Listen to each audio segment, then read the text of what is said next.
C'est important de les comprendre, que la vie, il faut toujours aller pas à pas. C'est vrai que dans ce siècle, quand nous regardons la télé, nous regardons Internet, nous voyons que tout va vite.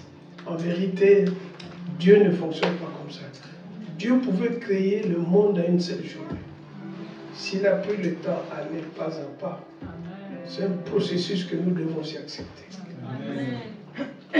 Une grossesse, personne n'est né, la maman est en grossesse, et 2 jours après, on va dire, bon, je vais à la maternité accoucher. Non, c'est le désordre. Il y a ton voisin, c'est le désordre.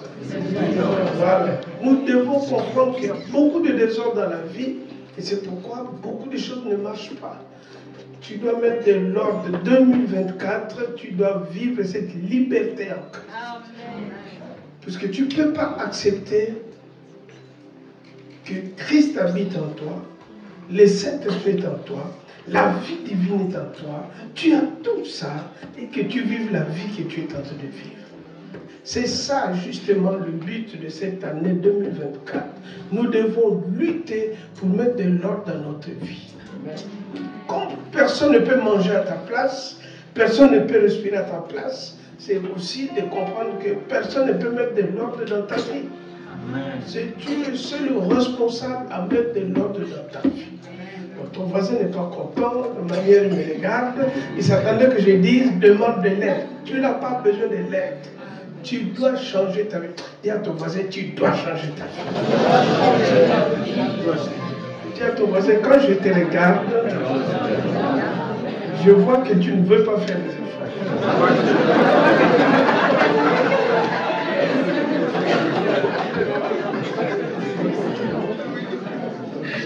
On va parler cœur.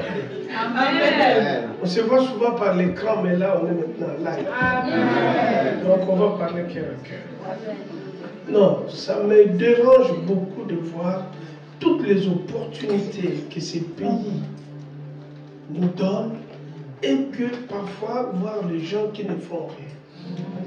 Et Dieu me fait grâce de voyager à travers le monde. Quand je vais dans d'autres continents, par exemple en Afrique, je rencontre des jeunes très intelligents, très jeunes filles, très belles, vraiment, des bombes. Et elles soupirent. Elle dit, papa, tu peux m'aider vraiment à aller étudier là-bas.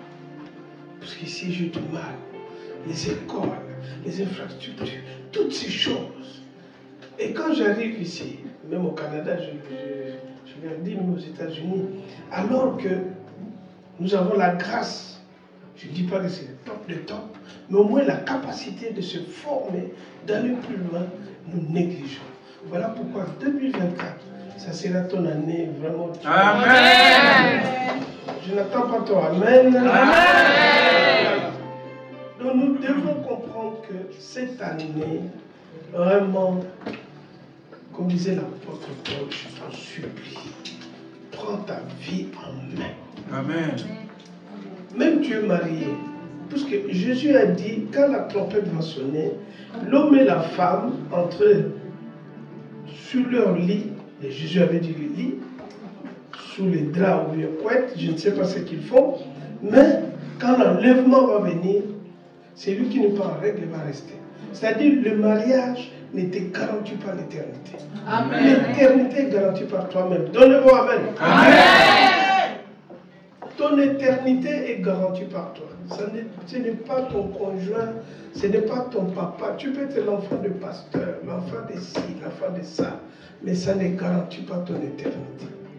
L'éternité est garantie par toi-même. Par la connexion, la relation que tu vas tisser, la manière dont tu manges la parole, la manière dont tu chemines avec Dieu, c'est ça qui construit ton éternité. Je ne peux pas te dire autre chose que ça. C'est pourquoi quand tu acceptes le Seigneur, Dieu, si je prends l'exemple, Dieu c'est comme le chiffre à 1. Il est toujours devant. 1. Maintenant, la suite, c'est toi qui détermines. C'est-à-dire, dans la vie, il faut comprendre. Il y a une partie que Dieu fait et une partie que l'homme doit faire. Dieu ne fait pas tout. Dieu a fait jusqu'à l'œuvre accomplie à la croix et l'œuvre achevée. Maintenant, il nous laisse la liberté à tous, ses enfants, de compléter la suite. C'est pourquoi il est toujours devant. Il te protège, c'est comme si tu écrivais 1. Si on a une multiplication, tu mets 1 et que tu mets 0. Égale combien? Quand tu mets 1, tu mets 1000 zéros. Ça sera toujours 0. Ça nous montre que ça dépend de qu'est-ce que je mets derrière. Et c'est ça ta vie. Ta vie dépend de ce que tu ajoutes dans ce que Dieu a fait. Si je prends une bouteille de l'eau propre, ça par exemple, je suppose que c'est propre. Si je mets une goutte de saleté ici, la quantité qui est ici, tu ne peux plus boire, puisque ce n'est plus propre. Je parle d'abord doucement qu'on puisse comprendre que venir à l'église, c'est une très bonne chose, il faut venir. Prier, comme on l'a dit tout à l'heure, c'est une bonne chose. Mais si ta conscience n'est pas connectée avec le Seigneur, la marche de sa présence, là où tu es, quel que soit le lieu, c'est pourquoi beaucoup de chrétiens n'expérimentent pas le miraculeux du Seigneur. Parce que Dieu dit, là où on m'invoque, je suis là. Il y a des couples, souvent je reçois, la Bible dit, là où il y a 2 personnes qui parlent à mon nom, je suis là. Et tu vas voir un couple, ils sont mariés, mais ils ne parlent pas du Seigneur. Mais ils veulent demander à Dieu, Seigneur, donne-nous ça, donne-nous ça. Il ne peut pas donner. C'est Dieu ne donne pas puisque tu cries, ou bien puisque tu pleures. Dieu donne quand tu marches avec lui. Parce que Jésus nous a dit que votre Père sait qu'il a nos besoins. Et l'apôtre Paul nous éclaire, il dit, nous ne savons même pas quoi prier. Nous ne savons pas quoi demander. C'est-à-dire, lui, il sait. Mais, puisque parfois, quand tu lui demandes, Seigneur, donne-moi 100 000 euros, Dieu te regarde et dit, là où tu es, si je te donne 100 000 euros, tu ne feras rien. Donc, ce n'est pas le moment de demander 100 000 euros. Aujourd'hui, ce qu'il te faut, construis-toi d'abord. Quand les 100 000 euros vont venir, tu seras déjà tu seras capable à bien utiliser l'argent. Vous savez, la pauvreté, ce n'est pas le manque d'argent. Les besoins de l'homme sur terre, ce n'est pas d'abord l'argent. L'homme a besoin. Demande à ton voisin, quel est le besoin de l'homme sur terre? Est-ce qu'il t'a donné la réponse? S'il t'a donné, dis-nous. Vous savez, ne pense pas plus que l'argent, c'est l'élément qu'on utilise sur terre pour fonctionner, pour acheter des choses, que ça devienne un besoin. Puisque le fait que tu mets l'argent comme un besoin, c'est là l'esprit de maman rentre dedans. C'est-à-dire que tu commences à pourrir derrière l'argent. Il y a des gens qui amassent l'argent, mais ils ne sont pas satisfaits. Ils veulent toujours amasser. Puis un jour, là, ils meurent. Tout ce qu'il a amassé reste et on l'enterre dans une petite boîte. Et voilà, on ferme, son histoire s'arrête. Tu dois comprendre qu'il a besoin de l'homme, c'est la sagesse. Amen. Parce que de la sagesse, tu attires l'argent. De la sagesse, tu commences à aller au-delà. On peut même ne pas prendre Samuel, même aujourd'hui. Je suivais l'autre jour à la télé une maman qui savait tricoter. Qu'est-ce qu'elle a fait? Elle a commencé à tricoter. Elle a mis ça sur Internet. Et elle racontait son chiffre d'affaires. Il est passé à 200 000 euros. Jusqu'à présent. Il vendait ça cher. Parce que c'est cousu à la main. Vous voyez? Ça c'est quoi? C'est une sagesse. Et ton besoin doit être la sagesse. C'est pourquoi l'esprit habite en toi. L'esprit de sagesse. Pour te donner la sagesse, pour débloquer ta situation. Oh, ton voisin est Amen. L'esprit est là pour te donner d'abord la sagesse. Dieu ne commence pas par te donner les... Non, d'abord la sagesse. Jésus croissait en grâce, en stature et en sagesse. La sagesse est la clé de la vie.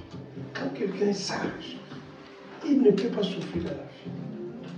Il aura des tribulations, mais il va vaincre. Amen. Amen. Voilà, donc nous avons notre part. Si nous prenons la Bible, le livre de Deutéronome 30, c'est affiché où? David, vous affichez ça? Alors, ok. Deutéronome 30,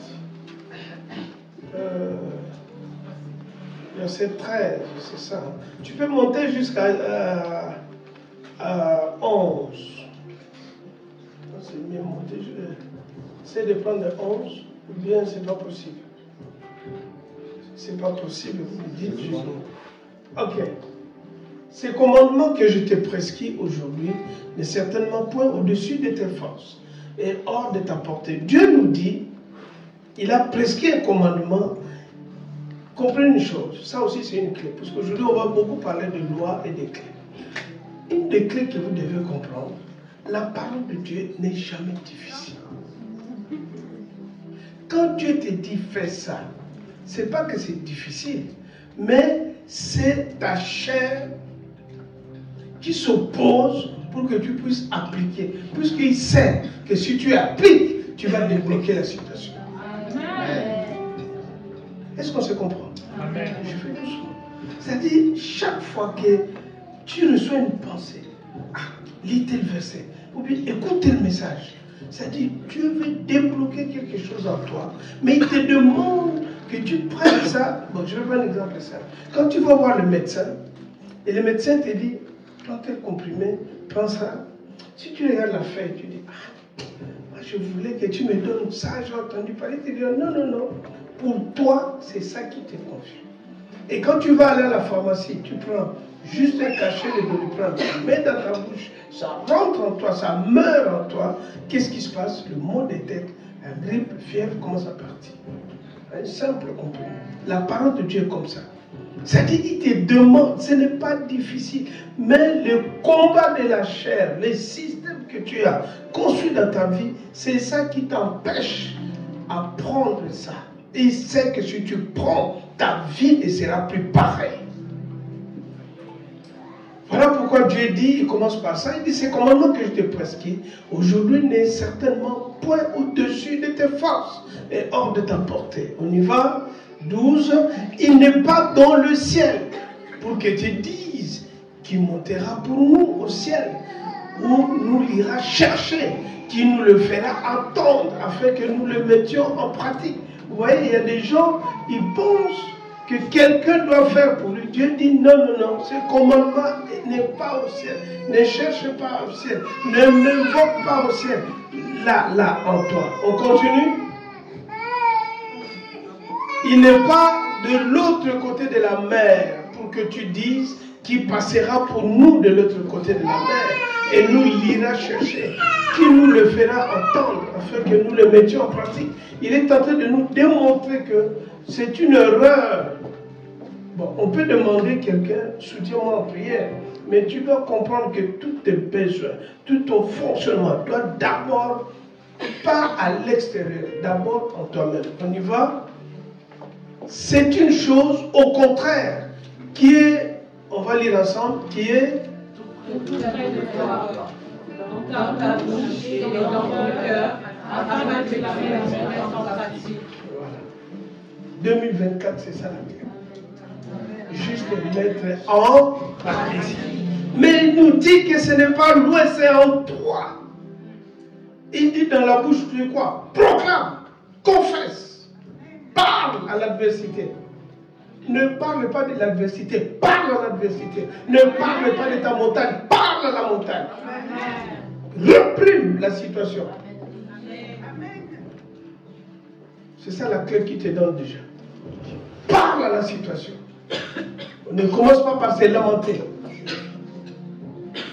Quand le policier veut arrêter quelqu'un, il ne vient pas dire vraiment ce que tu as fait, c'est pas bon, tu sais, il ne faut pas faire ça, puisque sinon je vais t'arrêter. Tu sais, l'article tel dit de la Constitution, puisque tu as grillé le feu, donc tu vas perdre 4 points. Non, non, non. Est-ce que le policier dit ça? Non. Jamais. Il n'a pas le temps à perdre. Il te vieux monsieur, il te met là-bas. Permis, tu donnes, il regarde, pas pour cette infraction, c'est autant, allez, amende, il te verbalise, il te donne. Et puis le policier continue ça. Tu peux donner les explications que tu veux, c'est pas ça qui l'intéresse. Tu es tombé en infraction, tu dois payer. Et c'est pourquoi il nous dit que tout est dans nos cœurs, afin que tu la mettes en pratique. C'est pourquoi il dit c'est dans ta bouche. C'est de l'abondance du cœur que la bouche parle. La bouche que tu as, ce n'est pas pour parler. La bouche ne fait que exprimer ce qui est dans ton cœur. Amen. Amen. Tu n'es pas entendu, toi, amen. Amen. Ta bouche exprime ce qui est dans ton cœur. Et puis comprends, les paroles audibles que tu parles n'est que 20%. Amen. 80%, c'est ce que tu parles tout seul. Amen. Nous parlons tout, chaque seconde tu te parles. Mais examine qu'est-ce que tu t'es dit dans ta vie. Tu te maudis toi-même. Je ne réussirai pas. En tout cas, la situation est difficile. Je ne sais pas comment je vais faire. Vraiment, ma vie, je ne comprends pas. Pourquoi cette situation ne bouge pas? La femme que j'ai épousée, je regrette aujourd'hui. Est-ce que vraiment c'était la volonté de Dieu? Est-ce que l'homme que j'ai, c'est lui vraiment? Quand je pense à Belle, quand on était, mon ex là, c'était... Alors que tu te répètes, ton mari est à côté, ta femme est à côté, ne sait rien. Vous êtes en train de manger à table, mais oh, toi tu es loin. Dis à ton voisin, arrête ça. Arrête ça. Ton voisin vit comme ça. Non, toi tu es bien. Non, toi tu me regardes, toi tu es bien. Ton voisin, ta voisine. Mon ami, c'est ça que nous devons comprendre.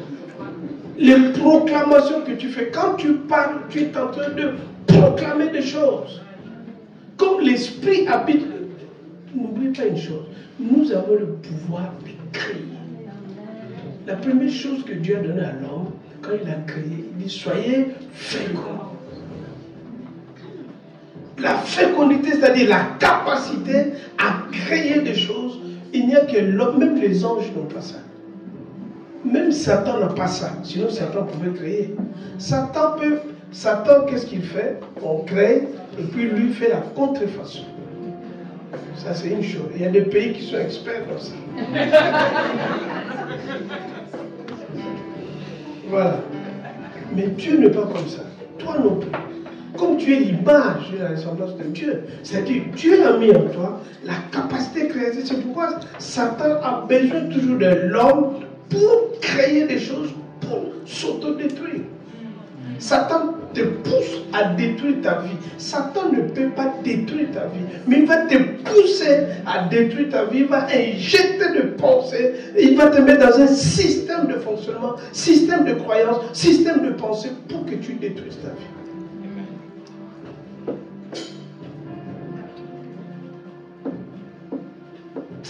Dis à ton voisin, je suis libre en Christ. Je suis libre en Christ. Voilà. On continue. Vois. Maintenant, il attire l'attention. Là, il nous a dit ce qu'il va faire. Maintenant, il nous dit, vois, je mets aujourd'hui devant toi la vie et le bien, la mort et le mal. On y va? 16. Car je te prescris aujourd'hui d'aimer l'Éternel, ton Dieu, de marcher dans ses voies et d'observer ses commandements, ses lois et ses ordonnances. Il nous a dit déjà que ce n'est pas difficile. Ton voisin, quand il lit comme ça, il dit ah, les commandements, tout ça. Mais il t'a dit déjà que c'est facile. Il a mis ça déjà dans ton cœur. Ça dit, il suffit juste d'appliquer. Et voilà ce que tu dis, ces ordonnances, afin que tu vives et que tu multiplies et que l'Éternel, ton Dieu, te bénisse dans le pays dont tu vas entrer en possession. Ce pays, c'est quoi? C'est 2024. C'est un pays qui va te bénir. C'est un pays qui va fléchir les genoux à partir de maintenant. Donne-moi amen. Amen. Tu dois comprendre ça. 2024, c'est un pays. Déjà, Le premier mois est en train de partir. Mais la suite, ça dépend de toi. Amen. Ça dépend de ton obéissance. On y va?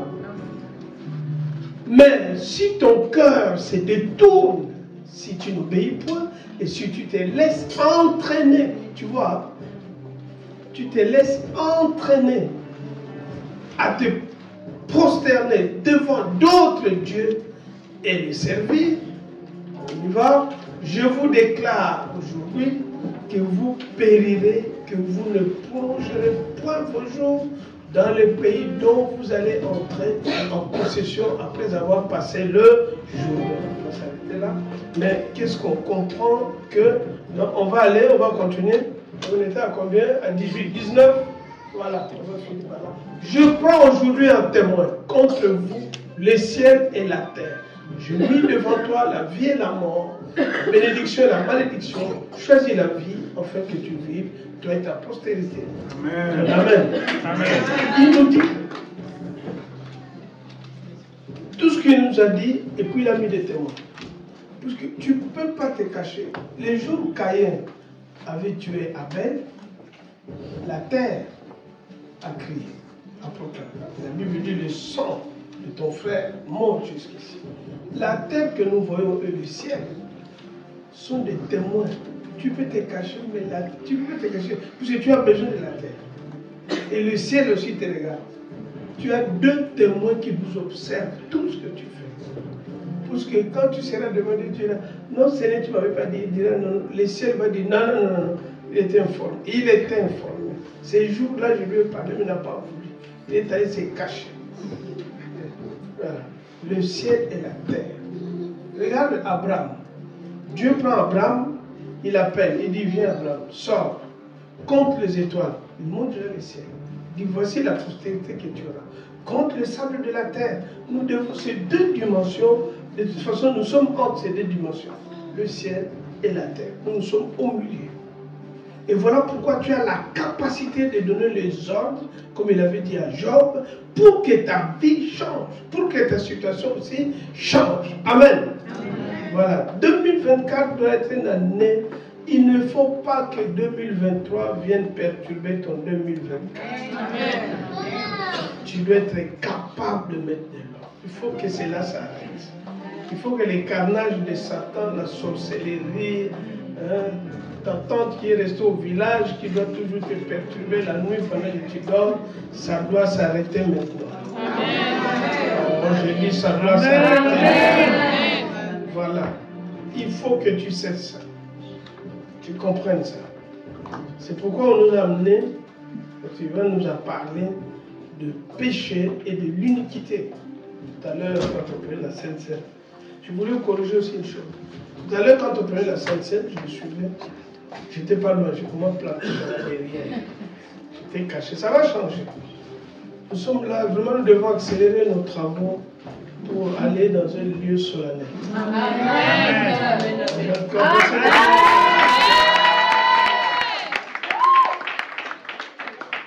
Nous devons développer. Nous devons avoir des infrastructures pour attirer les gens qui viendront nous voir. Ils doivent se sentir à l'aise. Si tu vois ton voisin dormir, tu le réveilles. Parce que tu n'es pas venu ici avec un matelas, tu es devant le Seigneur. Il ne faut pas écouter les distractions de la chair. Donc nous allons vraiment, nous devons nous mobiliser pour avancer nos travaux. Ce n'est pas Boissy ou Croissy qui va nous aider, mais nous allons nous bâtir nous-mêmes. Amen. L'assurance que nous allons le faire. Amen. Nous allons même acheter ici. Amen.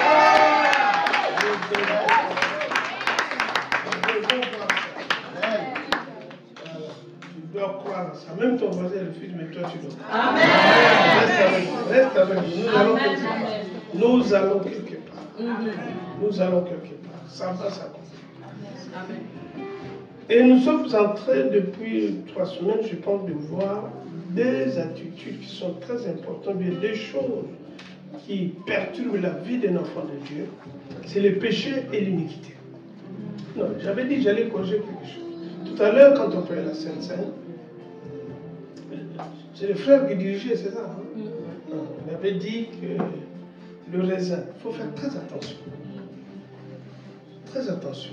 Quand tu prends le livre de Marc 14, à partir de 22, la Bible dit, pendant que Jésus mangeait avec ses disciples, il prit le pain et après avoir rendu grâce, il les rompit et leur donna en disant, écoute la parole de Jésus, prenez ceci et mon corps. Quand tu prends la Sainte Seine, tu dois être conscient, tu ne peux plus dire du pain, ça devient son corps. Amen.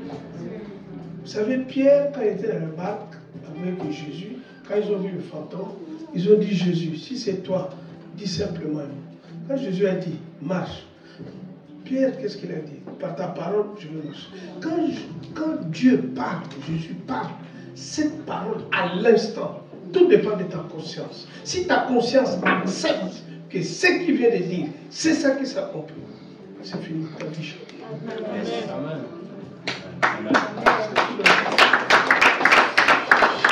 Le monde spirituel, tu peux ne pas acclamer, le monde spirituel a acclamé. Amen. Vous savez, j'ai vu des choses quand j'étais dans le monde. Un de mes cousins l'avait tué. Il y a un marabout qui est venu et il avait pris une sorte de fil qui traînait. Il a dit, on l'a attaché avec ça. Quand tu regardes le fil, ça ne représente rien. Mais spirituellement, dans le monde occulte, ça représente une chaîne qui est attachée. Il faut comprendre que le monde spirituel ne marche pas par la vue, par nos cinq sens. Le monde spirituel sort du cinq sens. C'est-à-dire qu'un enfant de Dieu ne peut pas vivre que par le cinq sens. De toute façon, le cinq sens, c'est juste pour faire des choses terrestres. Mais ta domination, ta suprématie terrestre dépend de ta dimension spirituelle. Amen. De comprendre qu'à partir du moment où j'ai ça, ça devient le corps de Christ. Quand Jésus venait, Jean-Baptiste le regarde, il dit, voici l'agneau de Dieu qui ôte le péché du monde. Mais Jésus était un être humain. Yes. Les gens qui étaient là regardaient, non, mais comment un homme comme ça, il va absorber pas le péché, mais le péché. C'est-à-dire, tout ce qui a péché dans le monde, cet homme est capable de tout prendre sur lui. Beaucoup n'avaient pas compris. Il n'y a que Jean-Baptiste et Jésus qui avaient compris ça. Nous devons vivre. Et puis quand tu prends la coupe, tu ne peux pas dire le jus de raisin. Non. À partir du moment où il dit c'est mon sang, tu dois être conscient que tu es en train de prendre du sang de Jésus. Et nous savons aujourd'hui, ça a été démontré, que le monde spirituel, dans le monde physique, on prend du savon pour se laver la saleté. Mais dans le monde spirituel, c'est le sang. C'est pourquoi les occultistes et les sorciers, tout ce monde, ils ont besoin du sang. Tu ne peux pas opérer en tant qu'enfant de Dieu si tu ne bois pas du sang. Et nous, la grâce que nous avons, oh, la grâce que nous avons, nous buvons du sang. Et nous avons, la Bible dit, c'est le sang éternel. C'est le pain. Leur sang n'est pas éternel. Voilà pourquoi quelqu'un, quand il fait des gris-gris, il va voir le marabout, il va lui dire, et puis il demande toujours les êtres chers. Donne ta femme, donne ton mari, donne ton enfant. Et quand il donne, il monte un peu en puissance. Quelques années après, on dit, donne encore. Il va tuer encore, donne encore. Mais nous, par contre, il a payé une seule fois. Il a donné et nous sommes libérés. La vie divine, la vie de Dieu est en donne-moi. Il a payé une fois, les amis. Sois conscient de cela. Tu dois être conscient de cela. Tu dois vivre avec la conscience de Christ en toi. Amen. Tu n'as pas besoin de sentir. Ça peut arriver au prix, tu tombes, tu gémis. Ce n'est rien. Mais la conscience domine. Quelqu'un qui est conscient, Satan ne peut. Je ne parle pas des sorciers. Les sorciers sont dans la lignée, ils sont vraiment les derniers. Mais je parle de Satan lui-même. Quand quelqu'un est conscient, Satan ne peut rien faire. Amen. Il a regardé Paul et il a dit non, ça, c'est pas vous, ça c'est Christ qui est là. Les magiciens de Pharaon, ils ont jeté serpent. Moïse a fait serpent. Il monte, il monte, il monte. Et puis Dieu dit, Moïse, viens. Je t'ai laissé, maintenant je vais te donner une autre dimension que tu ne savais pas donner. C'est à partir de l'instant, toi, je te change des grades. Alléluia. Toi, tu deviens au-dessus de Pharaon. Avant, je t'avais laissé avec Pharaon. C'est pourquoi il y a des sorciers de ta famille que tu lui donnes. Si tu montes, c'est fini, peu pour te toucher. Amen. Ta vie ne peut pas. Il ne peut pas. Oh, il ne peut pas. J'ai expérimenté des choses, j'ai vu. Il y a des gens qui continuent à te toucher, ils meurent. Il les cherche, ils meurent. Il va tomber sur eux.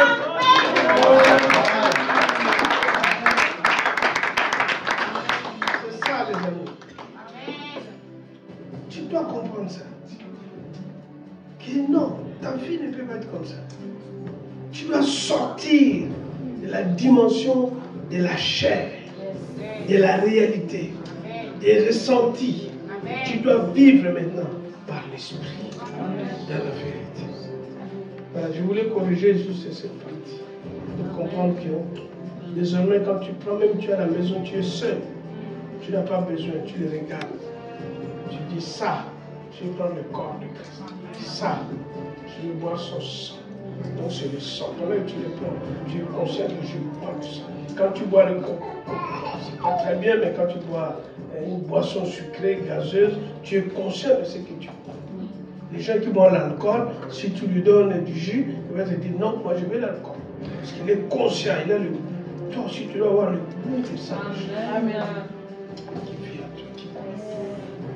Voilà. C'est bon, c'est clair? Amen. On a mis de l'ordre? Amen. Donc 2024, la conscience de Christ en toi. La conscience. Les amis, la conscience. J'ai vu des choses, la conscience est partout. Alors il nous ont dit le péché et l'iniquité. Le péché va surtout, quand vous prenez Galates 5, à partir du verset 19, on parle souvent, bon, je ne vais pas donner parce que vous connaissez, les œuvres de la chair sont manifestes. L'iniquité, l'impudicité, le mensonge, tout ce que l'homme fait. Voilà, c'est ça. Idolâtrie. Demande à ton voisin quelle est ta passion dans tout ça.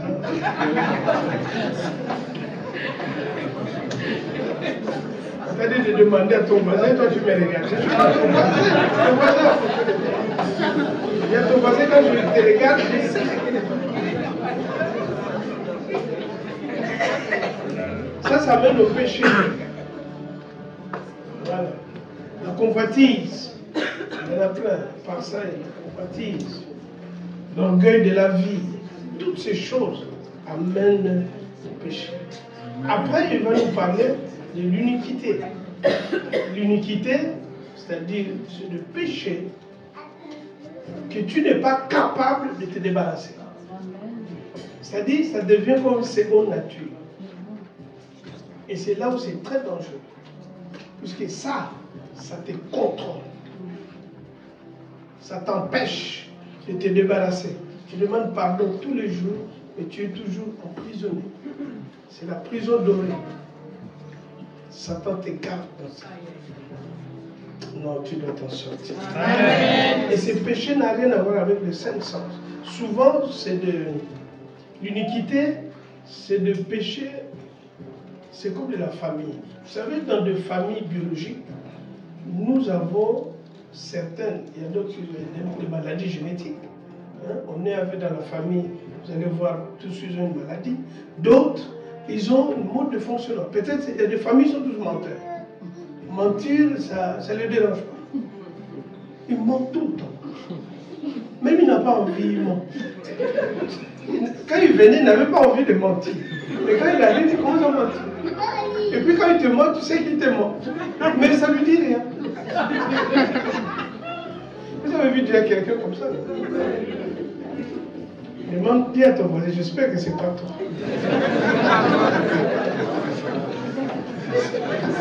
Voilà. Vous savez,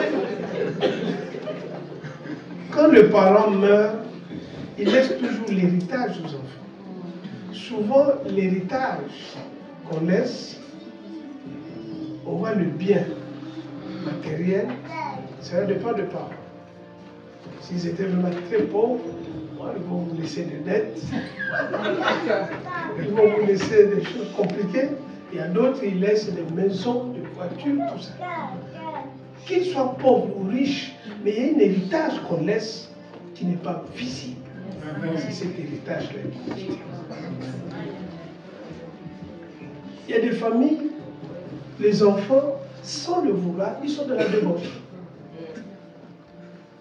Ils sont mariés, mais ils doivent avoir encore de maîtresse, de ceci. Il y a d'autres, c'est l'esprit de pauvreté. Une famille où personne ne peut réussir. J'ai connu une famille, ils font des études, dès qu'ils dépassent le bac pour aller à l'université, ça ne marche pas. Donc il y a plusieurs choses, on ne va pas tout citer, mais il y a toujours quelque chose dans la famille qui contrôle, qui vous empêche d'aller de l'avant et que l'ennemi utilise. Et ces choses, quand ils sont dans ta vie, c'est comme l'aéroport, de piste d'atterrissage où Satan utilise pour venir contrôler ta vie.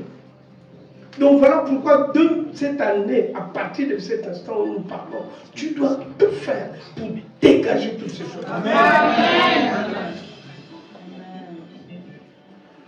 Tu dois dégager cela. Parce que l'iniquité, c'est une offense à Dieu. Et une des plus grandes offenses. Vous voyez, quand tu regardes le monde, ça c'est moi qui ai fait un peu ce constat. Quand tu regardes le monde, je suis allé aux États-Unis, j'ai fait l'Amérique latine, j'ai remarqué, c'est des continents, il y a beaucoup de richesses, comme l'Afrique. Il y a beaucoup de richesses. Mais c'est un continent où ça ne décolle pas. Par rapport à ici.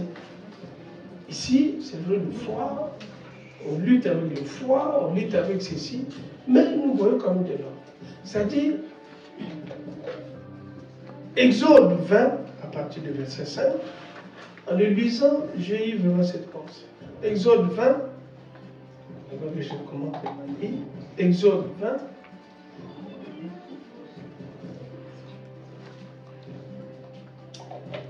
Vous avez, sinon je peux vous donner la Bible.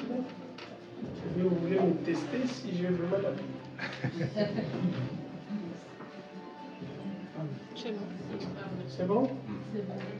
Exode 20. Voilà ce que Dieu dit. Tu ne te prosterneras point devant elle et tu ne lui serviras point. Car moi, l'Éternel, ton Dieu, je suis un Dieu jaloux. Quelqu'un dit Dieu est jaloux. Dieu est jaloux. C'est important de les comprendre avant qu'on en passe. Vous savez, la jalousie, je prends pour un couple, c'est plus facile à expliquer. Un couple, monsieur, madame, la sœur et le frère, avant leur mariage, ils venaient à l'église ici à Eton. Ils discutaient, ils saluaient, ils parlaient, ils pouvaient prendre le frère, ils se mettent à côté en train de discuter, ou bien prendre la sœur, ils vont discuter. Mais les jours, ils vont se lever, dire maintenant, on va se marier, quand ils vont se mettre le bac, ce jour-là, ils vont s'embrasser, la sœur va mettre sa langue dans la bouche du frère, le frère va mettre sa langue. Vous faites ça, c'est dégoûtant.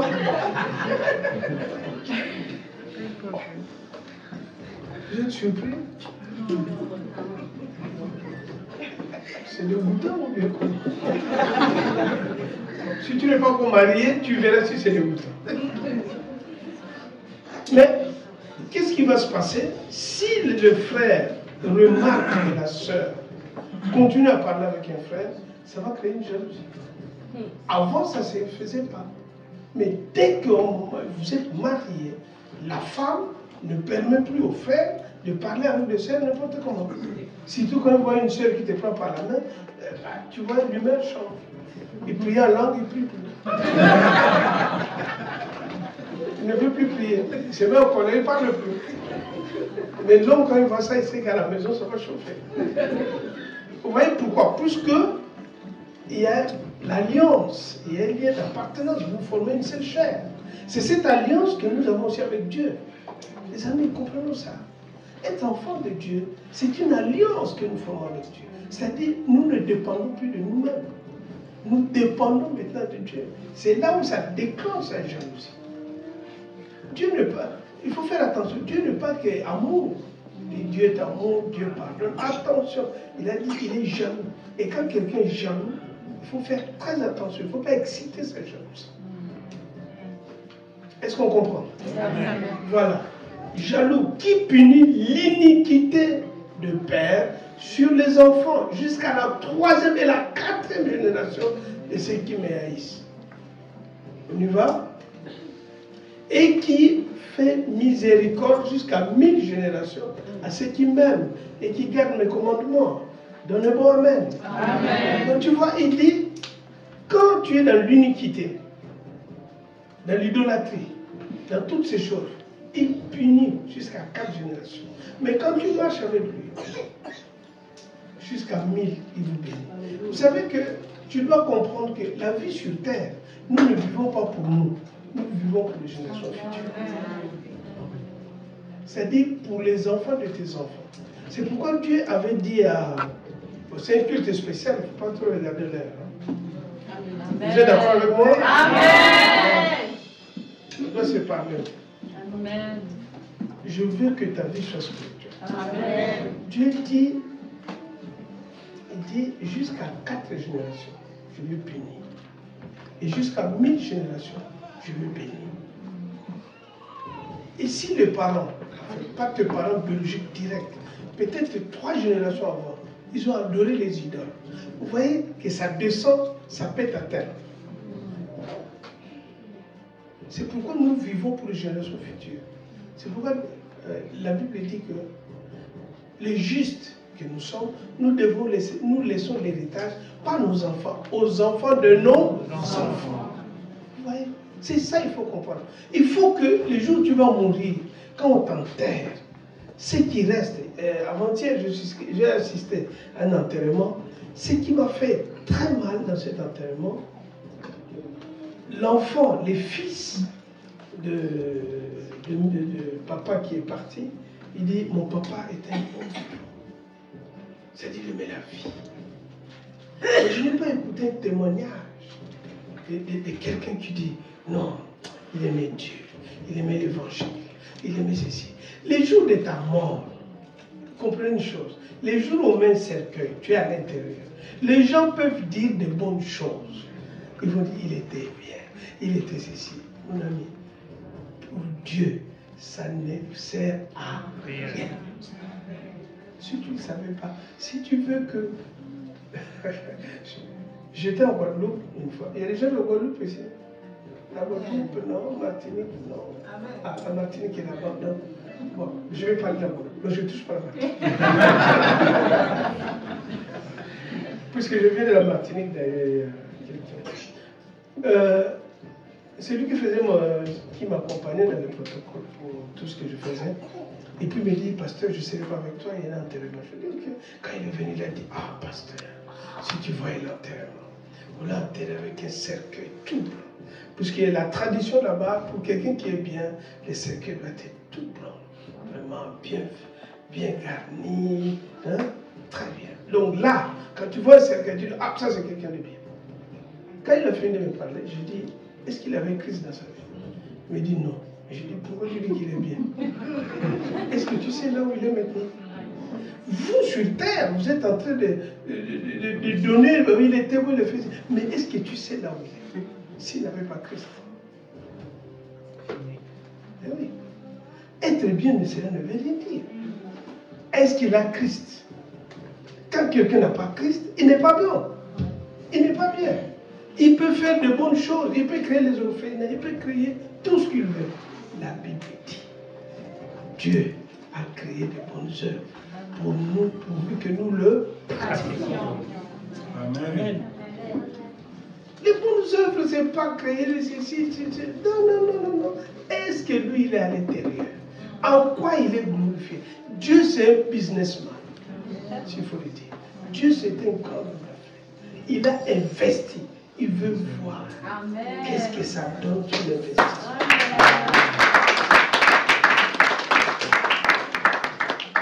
savoir la vie que tu as. Tu respires. Ce n'est pas toi qui respires. Ça appartient à quelqu'un. On t'a emprunté, on t'a donné pour venir faire des choses. C'est comme si la société t'embauche. On peut te donner, quel que soit le salaire, quels que soient les avantages qu'on va te donner, des maisons, des voitures, tout ça. Les jours où tu fais une gaffe et que le conseil d'administration décide de te virer, la maison, les voitures. Nous voyons le ministre et le député. Dès que le mandat est fini, c'est fini. Parfois tu passes, tu vois l'arrêt de bus. Tu connais ce monsieur-là? Mais c'est... Tu n'as jamais entendu? Mais c'était... Oh là là, il était maire ici. Pendant plus de 100 ans, il était maire. Depuis Louis XIV, il est né ici. Aujourd'hui, regarde, il est à pied. C'est ça la vie. C'est-à-dire la vie que nous avons sur terre. Les amis, c'est important de le comprendre. La Bible dit nous sommes étrangers et voyageurs sur terre. Donc nous sommes de passage. C'est pourquoi rentabilise, économise. Investis pour le royaume de Dieu. Puisque tu récolteras au-delà de ce que tu sais.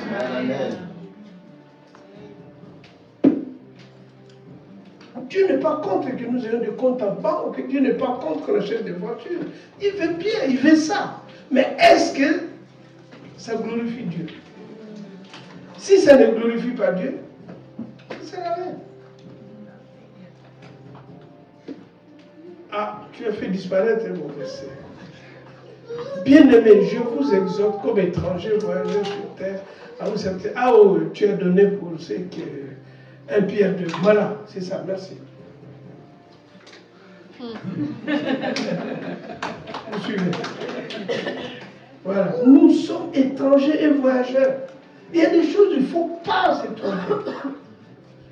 Je dois faire de bonnes choses, mais d'abord, je dois être sûr que Dieu est glorifié dans ce que je fais. Je dois être sûr que ma femme et moi, notre couple, glorifie Dieu. Je dois être sûr, même les enfants. Même les enfants que tu as, ce n'est pas tes enfants. Amen. Ton voisin ne savait pas ça. C'est pourquoi on ne se marie pas pour avoir des enfants. Amen. Le mariage, d'abord, ce n'est pas pour les enfants. Dans le mariage, on peut avoir les enfants, mais ce n'est pas le but du mariage. Amen. Le but du mariage, c'est au-delà des enfants. Ou bien se faire du bien. Ce n'est pas au-dessus de ça. Mais c'est comme ton voisin ne veut pas ce sujet, on va fermer vite, revenir à notre sujet de base. Donc nous sommes en train de voir l'uniquité. Que beaucoup de malédictions passent par là. Puisque la Bible dit, si nous prenons le livre de 1 Jean, le verset 1, je pense, il a dit à tous ceux qui l'ont reçu, à ceux qui croient son nom, il donne le pouvoir de devenir enfants de Dieu. Ensuite il dit, lesquels sont nés, non du sang, non de la volonté de la chair, mais non de la volonté de l'homme, mais de Dieu. C'est-à-dire que les enfants que nous avons, les enfants biologiques par exemple, tu dois savoir, c'est Dieu qui les envoie. Parce que si les enfants venaient de l'homme seul, la femme peut être dans de bonnes conditions, l'homme dans de bonnes conditions. Ils sont mariés, il n'y a pas d'enfants. Tout rapport sexuel n'amène pas sur les enfants. Les enfants, c'est Dieu qui donne. Amen. Aucune femme ici qui a des enfants va me dire, ah, je me souviens, c'était à 13h ce jour-là. J'étais avec mon mari, on dit, c'est ces jours-là qu'il va faire rentrer. Non. Non, mais rentrer, ça fait un moment, la maman ne sait pas. Et puis un jour, il commence à avoir des nausées. Surtout les Barbies ne comprennent rien. Il voit simplement, oh chérie, ton ventre commence à... Eh oui. Donc nous devons être conscients que tout ce que nous avons appartient d'abord au Seigneur. Nous avons le devoir d'éduquer les enfants. Mais ne compte pas sur les enfants pour t'aider quand ils vont devenir adultes. Ça aussi, il faut les changer. Aujourd'hui, on est en train de corriger les petites choses. Les enfants n'ont pas l'obligation. Ne fais pas ta vie en fonction. Je vais avoir 12 enfants. Comme ça, chaque enfant va m'aider. Celui-là va m'acheter des chaussures. L'autre, quand je serai vieux, va s'occuper. Voilà. Non. Il faut faire, si tu fais des enfants, tu as la responsabilité. Toi, par contre, tu as la responsabilité de les éduquer, de les garder dans le Seigneur, qu'ils soient utiles pour le royaume et pour le pays. Amen. Ça, c'est ton devoir. Mais les enfants n'ont pas le devoir. Les enfants doivent t'honorer, peuvent te soutenir. C'est pourquoi c'est toi-même qui dois déjà préparer ta retraite. Amen. La retraite n'est pas de Dieu. La retraite n'est pas de Dieu. Vous avez vu dans la Bible, Dieu a mis les gens à la retraite. Il a dit, bon, Moïse, toi tu deviens Dieu, va à la retraite. 80 ans, il l'utilise. Amen.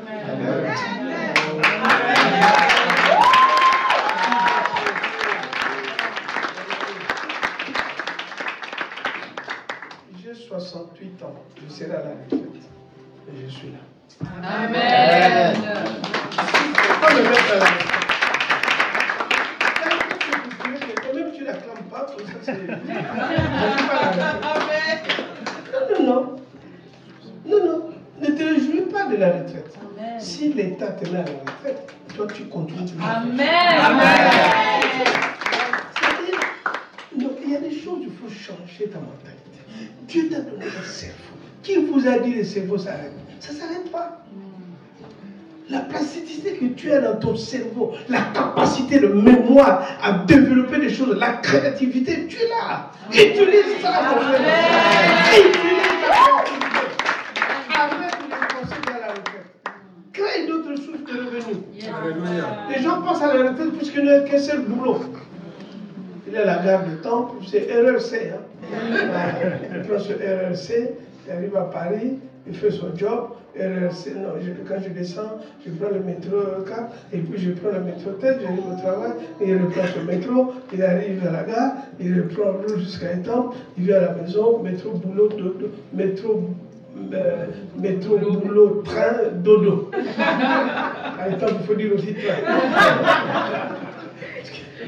Il n'y a pas de métro ici. Non, en tout cas. Encore. On va prier pour les amis. Amen. Mais nous devons comprendre ça.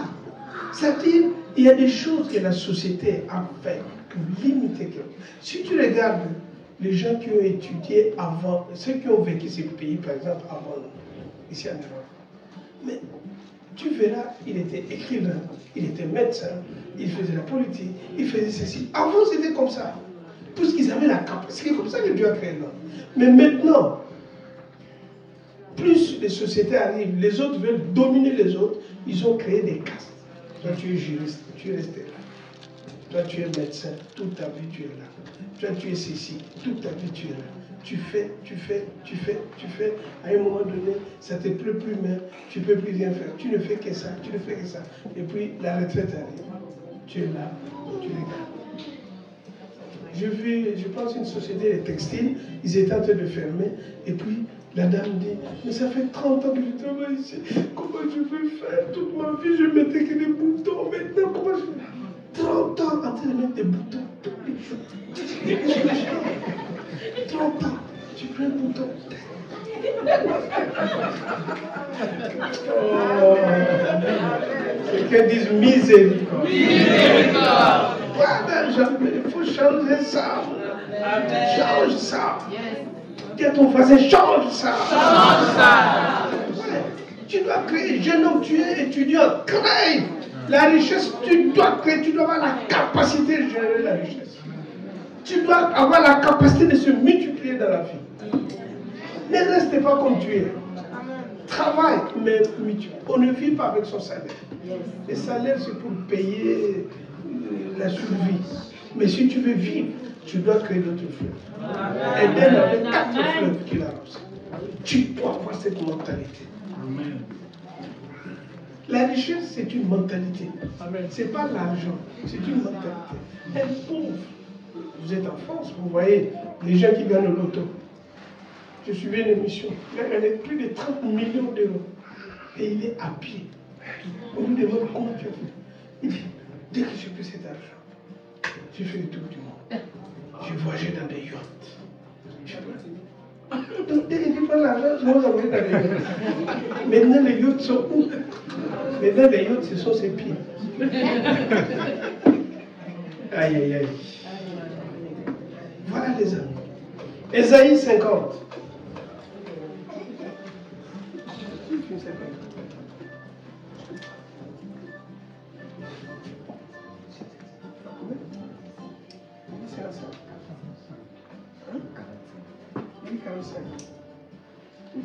Ok, bon, je vais dépasser 1045. Alors, dites à ton estomac, aujourd'hui tu vas supporter, tu ne vas pas dépasser. Ésaïe 50, qu'est-ce que nous voyons? Ainsi parle l'Éternel, où est la lettre de divorce par laquelle j'ai répudié votre mère? Dieu demande, votre maman là, hein, où est la lettre de divorce? Ou bien, auquel de mes créanciers vous est vendu? Voici, qu'est-ce qui se passe en réalité? C'est à cause de quoi? Vos iniquités. Que vous avez été vendus. Ensuite, C'est à cause de vos péchés que votre mère a été répudiée. Satan vendu, c'est-à-dire Satan a accès à ta vie à cause de tes iniquités. Jésus avait dit, les plantes de ce monde viennent. Il a dit, tout ce que mon Père n'a pas planté, ça va quitter. Amen. Ce n'est pas que Dieu va enlever, c'est toi qui dois enlever. Amen. Ton âme doit être restaurée. Mais les livres, à la fin, je ne sais pas, il y a la librairie, vous avez déjà commencé? J'ai des livres, quelques livres que j'ai amenés pour ceux qui veulent. À la fin, on va voir ça. Je peux aussi faire la dédicace comme je suis. Si Dieu fait grâce. Voilà. Et nous allons voir un homme qui s'appelle Abraham. Genèse 17. Abraham c'est un païen. Abraham, aujourd'hui on dit le père de la foi. Abraham n'avait pas la foi. Abraham était idolâtre. Abraham faisait la magie. Il pratiquait comme tout le monde. C'est Dieu qui a décidé que cet homme, je veux le prendre. Amen. Comme il a décidé pour toi et moi. Amen. Un jour, que nous devenons enfants de Dieu. Amen. Voyons Abraham. Qu'est-ce qu'il dit? Lorsqu'Abraham fut âgé de 99 ans, avant que ça, si vous, bon, comme on n'a pas le temps, si vous allez Genèse 12, 13, 14, Abraham a été, Dieu a pris Abraham à 75 ans. Il a dit, quitte ton pays. Il lui montre la vision. Il dit, voilà, je vais t'envoyer. Tes enfants seront ceci. Il lui donne la vision. Il lui donne la vision. Comme le jour où tu as accepté le Seigneur, Dieu t'a donné la vision. Maintenant, Abraham a la vision. On dit, va à Canaan. Il prend son père, Térak, il l'amène. Il prend son neveu, Lot, il l'amène. C'est normal qu'il prenne aussi maman Sarah. Hein? Parce que maman Sarah ne peut pas rester, sinon c'est compliqué pour papa Abraham, puisqu'il est marié. Il amène maman Sarah. Et nous allons voir dans cette aventure, qu'est-ce qui va arriver à cet homme qui est parti. Et Genèse 17, verset 1 à 2, c'est ça qu'on est en train de lire. L'Éternel apparaît à Abraham et lui dit, je suis Dieu Tout-Puissant, marche devant ma face et sois intègre. Voilà. J'établirai mon alliance entre moi et toi et je te multiplierai à l'infini. Qu'est-ce que Dieu est en train de dire? 24 ans après, Abraham est allé en Égypte. Dès qu'ils sont sortis, Abraham est allé en Égypte à cause de la faim. Il a pris maman Sarah. L'autre, ils sont allés en Égypte. Il dit, maman Sarah, tu n'es pas ma femme. On va mentir à Pharaon. Imaginez-vous que si Dieu n'était pas intervenu, qui serons-nous aujourd'hui? Maman Sarah était dans la chambre avec Pharaon, la nuit. Si Dieu n'était pas venu bloquer cette affaire, aujourd'hui, qu'est-ce qu'on allait dire? Hein? Vous voyez, c'est quelqu'un qui a été choisi et qui savait la vision. Mais regarde ce qu'il a fait. Ensuite, Dieu va sauver cette affaire, on lui donne la richesse. Au lieu de rentrer seul, il prend Tata Agar, il met dans son ciel. Ils arrivent à la maison.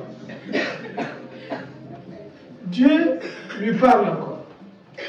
Mais maman Sarah Va dire à papa Abraham, Dieu m'a rendu stérile. Donc, ton affaire, Dieu m'a dit, mets ça de côté. Tu vois la servante, prends. Papa Abraham a regardé, il dit, ok. Est-ce que ça tient? Il dit, ça tient. Il dit, ah, j'attendais que ça. Maman Sarah, reste, tu nous attends. Nous, on est partis. Tonton Ismaël vient de sortir. Dans ces désordres, Ismaël sort. Maintenant, Dieu vient donner Isaac. Et le conflit que nous avons aujourd'hui entre Israël et Palestine est sorti de ces pays. 24 ans depuis que tu as accepté le Seigneur, quelle est ta vie? Regarde les choses de ta vie que tu es en train de faire bloquer à cause de ces choses. Abraham a commencé. Abraham n'était pas le père de la foi. C'est après. Dans cette affaire, il y a eu un conflit entre lui et son neveu. Il y a eu des bagarres. Il y a eu des Sodome et Gomorrhe. Beaucoup de choses sont en train de bloquer dans ta vie, puisque tu as du mal à être, comme il a dit, Abraham, remonte un peu, remonte. Là, on est à 2, 1. Sois intègre, voilà. Lorsque le fils âgé de 99 ans, l'Éternel apparaît à Abraham et lui dit, je suis le Dieu Tout-Puissant, marche devant ma face et sois intègre. Ça dit, marche devant ma face, obéis à ma parole. Sois droit avec moi. Et sois intègre, pas de gauche droite. Ne cherche pas de solution pour moi. Je suis la solution. Jésus a dit, je suis la vérité. Ne cherche pas une autre vérité. Il n'y a pas de vérité. Tout chemin mène à Rome, c'est faux. Le chemin qui ne mène pas en Italie, ça va t'amener. Mais tu es ici, là. Qui est là-bas? Qui est là-bas? Jean-Jacques. Ah, Jean-Jacques est à Milan. C'est mon frère. Vraiment, il faut acclamer le Seigneur pour lui. Amen. Il m'avait très bien accueilli à Milan. Je reviendrai encore. À cause de toi. Amen. Pas d'avenir. Dieu est en train de faire un bon travail. Vraiment, il paye le prix. Et je sais que Dieu va.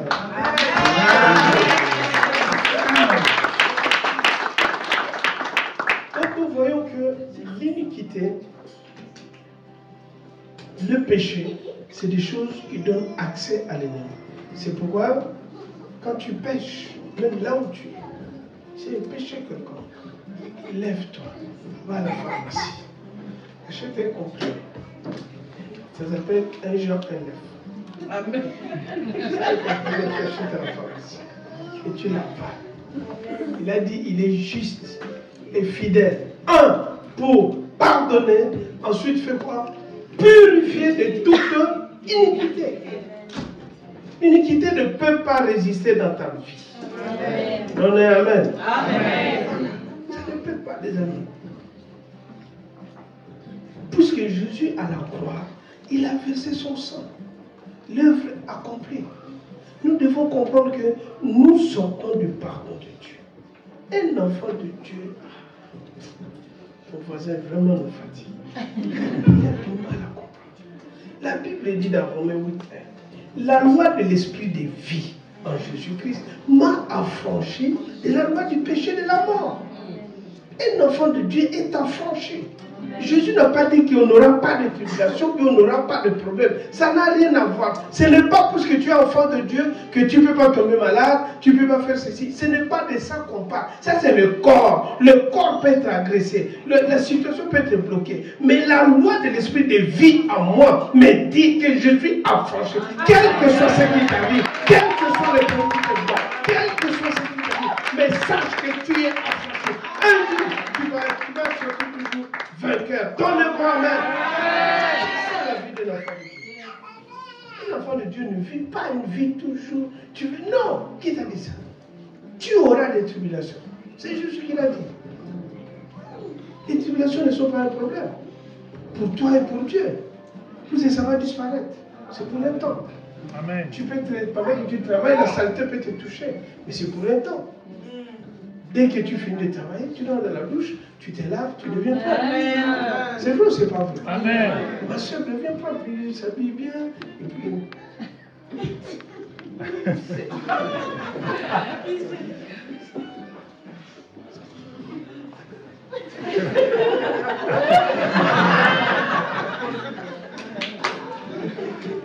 Dès que tu arrives, tu n'entends plus la saleté. Directement, ah, ça va, tout ça. Mais il fallait venir avant. C'est ça la vie de nos femmes. Ah, sois là. Sois la vie de Dieu, toi. Sois la vie de Dieu. Personne ne peut accepter le Seigneur. Si c'est le Dieu. Amen. Il a dit ce qu'il a connu d'avance. Il les a prédestinés à être semblables à l'image de son fils. Pour que son fils soit le premier-né entre les deux. C'est-à-dire, tu viens de la lignée. C'est comme nous sommes sur terre, on vient d'une lignée. Là où Dieu t'enlève de cette lignée terrestre, il te met maintenant dans le Dieu de ce que nous sommes en train de parler, ce sont les fondements de base qui vont t'aider à bâtir ta vie. Frères, sœurs, même votre couple va mal. Ici, il faut vous changer des choses comme on est en train de parler. C'est fini. C'est fini. Matthieu 12. On est tenté d'aller vers la fin. Dis à ton voisin, on va finir bientôt. Matthieu 12, 43-45. Qu'est-ce qu'il nous dit? Lorsque l'esprit est pur, ça c'est aussi une clé qu'on doit comprendre. Chasser un démon, c'est pourquoi moi je n'aime pas prier pour quelqu'un bien chasser un démon. Je préfère d'abord lancer. Puisque voici ce que dit Dieu. Jésus a dit, lorsqu'un esprit impur sort d'un homme, il va par le lieu aride, cherchant du repos et il n'en trouve point. Ensuite, alors il dit, ça c'est l'esprit qui était en toi, si on les chasse. Hein, l'iniquité, toutes ces choses-là, les ancêtres ont adoré, ou bien toi-même tu es allé consulter, ou bien toi-même tu as lu des livres magiques, tout ce que tu as pratiqué. Pendant que tu te débarrasses, comme là tu veux te libérer de ça pour rentrer en 2024 et vivre la vie divine, Christ en toi, cette liberté, et dit quand il sort, je retournerai, c'est-à-dire l'esprit dit, je retournerai dans ma maison, il t'appelle ma maison, puisque nous sommes une maison, l'Esprit de Dieu habite en nous, donc nous sommes une maison. Ça, c'est juste l'enveloppe. C'est pourquoi il faut le nourrir, il faut l'entretenir, mais vous allez vous séparer. Poussière, il va rentrer à la poussière. Alors, qu'est-ce qu'il dit? L'Esprit va dire d'où je suis sorti. Et quand il arrive, il trouve vide, balayé et orné. C'est-à-dire, on l'a chassé. Depuis qu'on l'a chassé, personne n'est rentré. C'est-à-dire, la maison est toujours vide. Il dit maintenant, si on continue, il va prendre du renfort. Il s'en va et il prend avec lui cet autre esprit plus méchant que lui. Il entre dans la maison, s'y établisse. Et la dernière condition de cet homme est pire que la première. Et il en sera de même dans cette génération méchante. Qu'est-ce qu'il est tenté de nous dire? Que quand on chasse un démon dans ta vie, ou bien quand toi-même tu chasses un démon, tu sens, tu dis, sors de la vie. Il va sortir puisque tu as utilisé au nom de Jésus. Mais ce démon, quand il sort, ne pense pas qu'il est parti loin. Il va tourner autour. Il va voir, il vérifie. Chaque fois, il vérifie. Et toi, tu oublies. Mais dès qu'il voit que la maison n'est plus ornée, qu'est-ce qu'il fait? Il rentre en toi. Mais il prend du renfort. Voilà pourquoi l'Esprit de Dieu est venu rentrer dans ta vie. Amen. Pour empêcher que ce démon qui est sorti puisse revenir. Amen. C'est là ta situation. Donc c'est important de le comprendre. Jean 15, 5. Jésus dit encore, je suis le cep, vous êtes les sarments. Celui qui demeure en moi et en qui je demeure porte beaucoup de fruits. Car sans moi, on va lire, vous ne pouvez rien faire. Sans moi, vous ne pouvez rien faire. Les deux seuls qui parlent, les autres vous ne pouvez pas. Comprenez une chose, Jésus a dit, sans lui, nous ne pouvons rien faire. Les amis, ne sois pas dans l'orgueil, pense que tu peux faire quelque chose sur terre. rien. Il y a eu ici Napoléon. Il y a eu des rois. On est maintenant à la 5e République, c'est ça hein? Il y a eu 4 républiques ici. Ils ont régné. Ils ont fait tout. Ils n'ont pas pu. César, ici en face, à Rome, il contrôle le monde. Il est tombé. Pharaon est tombé. Ici, derrière nous, l'URSS, le communisme est tombé. Aujourd'hui, la démocratie, hein, l'européenne, tout ça est en train de...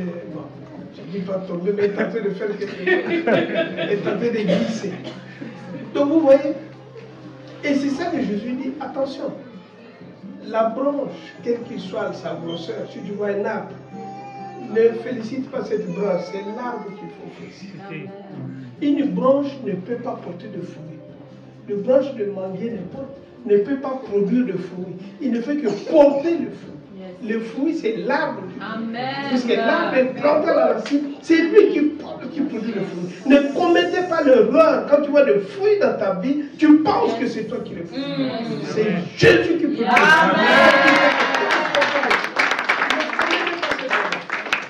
Ne pense pas ta vie, c'est pourquoi tu ne peux pas négliger les autres. Attention, tout est grâce. Amen. Tout est grâce. Amen. Tu dois valoriser. Les amis, tout est grâce. Tout est grâce. Sans lui, nous sommes rien. Peut-être on serait déjà mort. On ne serait pas en paix. Comprends la grâce d'être un enfant de Dieu. Quand tu marchais, ces jours-là, tu ne savais pas que tu allais accepter le Seigneur. Peut-être que tu marchais. Peut-être qu'on t'avait invité à une croisade. Mais c'est que tu n'avais pas vu. Parce que quand tu étais païenne, comme moi j'étais païen, j'ai fait des avortements. Moi j'en ai fait. J'ai fait, pas moi, mais les femmes avec qui j'ai sorti, j'ai fait des avortements. Tu me regardes comme ça, je fais. Toi qui n'as pas fait, gloire à Dieu. Amen. Et tu as fait aussi quelque chose. Tu as fait des avortements. Tu as menti. Tu as fait ceci. C'est pas ça que Dieu te condamne. C'est pourquoi tu ne peux pas vivre dans la culpabilité du passé.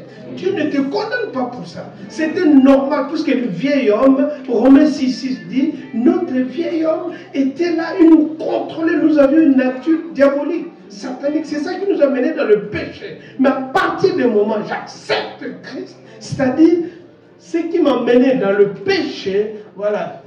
Bon, ça c'est notre verset 17. Ce qui m'a mené dans le péché, sachant que voilà, notre vieil homme a été crucifié avec lui, afin que le corps du péché fût détruit pour que nous ne soyons plus esclaves du péché. Continue, donne encore, puisqu'il n'a pas compris. Car celui qui est mort est libre du péché. Un enfant de Dieu ne pêche pas. Tu ne peux pas dire en tant qu'enfant de Dieu, pauvre pécheur. Comment tu dois t'appeler pauvre pécheur? Tu te condamnes. C'est-à-dire, je ne crois pas à la résurrection de Christ. Je ne crois pas à la croix. Je ne suis pas pauvre pécheur. Amen. Je peux pécher, mais je ne suis pas pécheur. Amen. Tu dois changer ton regard. Tu ne peux pas te dire, je suis pauvre pécheur. Comment je suis pauvre pécheur? Ce n'est plus moi qui vis, que Christ qui vit en moi. Comment je suis pauvre pécheur? Je peux commettre une erreur, mais je ne suis pas une erreur. Je peux échouer, mais je ne suis pas un échec. Amen. J'ai raté quelque chose, mais je ne suis pas un échec. Amen. Change ta manière de voir la vie. Proclame la positivité dans ta vie. Amen. Proclame ce que Christ a dit de toi. Quand Dieu te voit, il ne te voit pas un échec. Quand Dieu te voit, il ne te voit pas le pauvre, c'est ceci. Non, tu n'es pas un pauvre pécheur. Tu es un enfant de Dieu. Amen. Le ciel s'arrête. Dieu dit aux anges, tu vois Jacques, cet homme, il s'appelle Jacques. Donc il va rentrer dans le monde. Ou bien c'est là de part de ton prénom, Pauline ou qui. Il dit, il va rentrer dans le royaume. Quand les anges regardent, mais si nous regardons sa fiche, il a fait des avortements, il est voleuse, c'est une voleuse cette femme. Il couche avec des hommes n'importe quoi. Il est dans les hommes. Dieu dit, oui, c'est lui qui va devenir mon fils. Il dit, mais non, ma fille dit, non, c'est pas possible. Mais tu veux, il dit, il va devenir.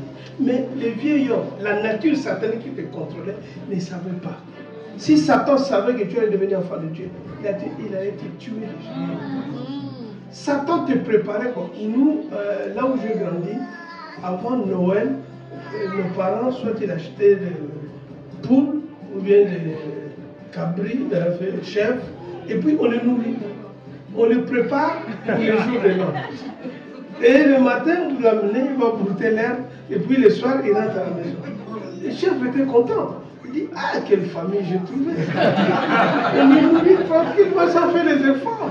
Mais c'est que le chef ne sait pas qu'il y a une date marquée. Ah.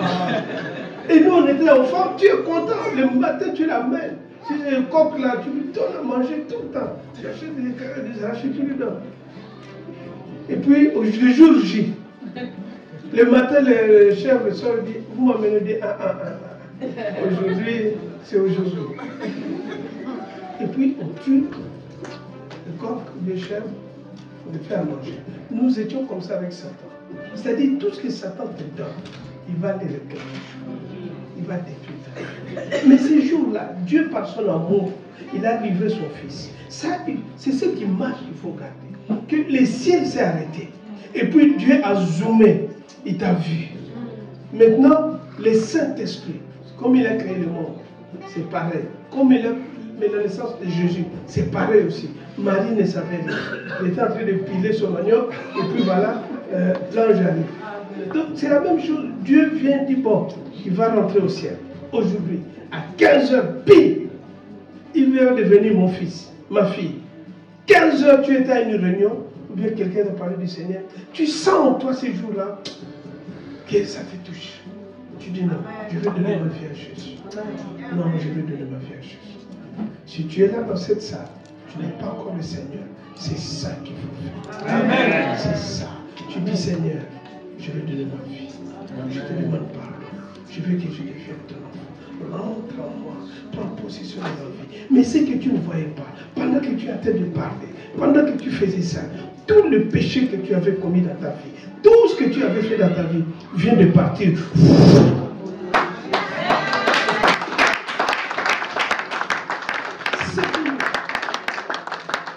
La Bible dit, quand Dieu te regarde, il dit, ça c'est mon fils. Il rentre à la maison. Vous connaissez les paraboles de fils prodigue. Quand il rentre à la maison, c'est la fête. C'est pourquoi la Bible dit, quand un païen se convertit, c'est la fête.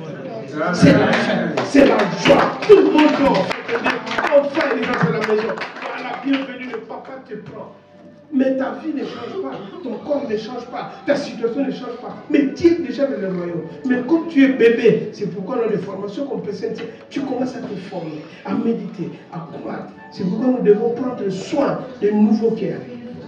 Nous devons être des gens qui vont gagner des âmes. Tu dois gagner des âmes. Dieu t'a créé pour ça.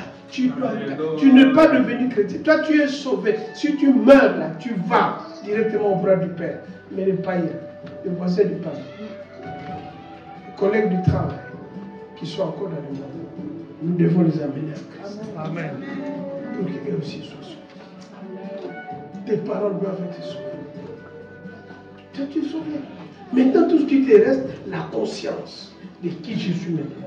À partir de ce moment, la conscience fera que le péché, comme on a vu, tu n'es plus pécheur, tu n'es plus pauvre pécheur, mais tu deviens enfant de Dieu. Si le péché arrive, tu glisses, tu vas à la pharmacie, 1 Jean 9, tu mets dans ta bouche, c'est fini. Amen. Dieu dit, je te pardonne. Attention, Dieu te pardonne, mais tu vas payer le prix de tes erreurs. Ne confondez pas le prix que nous payons et le péché. Quand tu commets, la Bible dit qu'on ne se moque pas de Dieu. Galates 6, on ne se moque pas de Dieu. C'est qu'un homme aura fait, il va faire quoi? Il va te payer. Ça, c'est autre chose. Ça, tu payes les conséquences. Mais le péché lui-même, tu te crois sur toi. C'est fini. Ta vie a changé. Amen. C'est fini. C'est fini. Jean 14 et 6. Et qu'est-ce que Dieu dit? Ne vous y trompez pas. L'aimez quand même, puisque le voisin de mon frère n'a pas compris. Voilà. Ne vous y trompez pas, on ne se moque pas de Dieu. C'est qu'un homme aura semé, il fera quoi? J'avais un frère, je dis j'avais, puisque c'était en Suisse. Il était marié. Il n'avait pas une vie correcte. Il a eu le sida. Mais Dieu lui a fait grâce. Il a été guéri. Mais au lieu d'être sérieux, il a continué dans le désordre. La police suisse a arrêté. Non, il avait envoyé sa famille en vacances. Et lui, il est resté. Et quand il est resté, l'ennemi l'a entraîné. Il a repris sa vie de débauche. Et maintenant, pouf, sida rapide. J'étais à la maison, il m'appelle, ici à Mélan. Il était à l'hôpital de Mélan. Et puis quand j'arrive, je rentre. On l'a isolé. À l'époque, sida venait de commencer. On mettait des gens dans l'isolement. Je pense que c'est vers les années 12 ou quelque chose comme ça. Je suis arrivé, je vois tout le monde me regarde. Je lui ai donné le nom, on m'a dit, là-bas, une salle seule. Je rentre, mais il est devenu comme ça. Je les regarde. Je lui dis, qu'est-ce qu'il y a? Il me dit, non, je t'appelais parce que je veux confesser quelque chose. Je dis, quoi? Il dit, non, j'ai fait du mal à ma famille.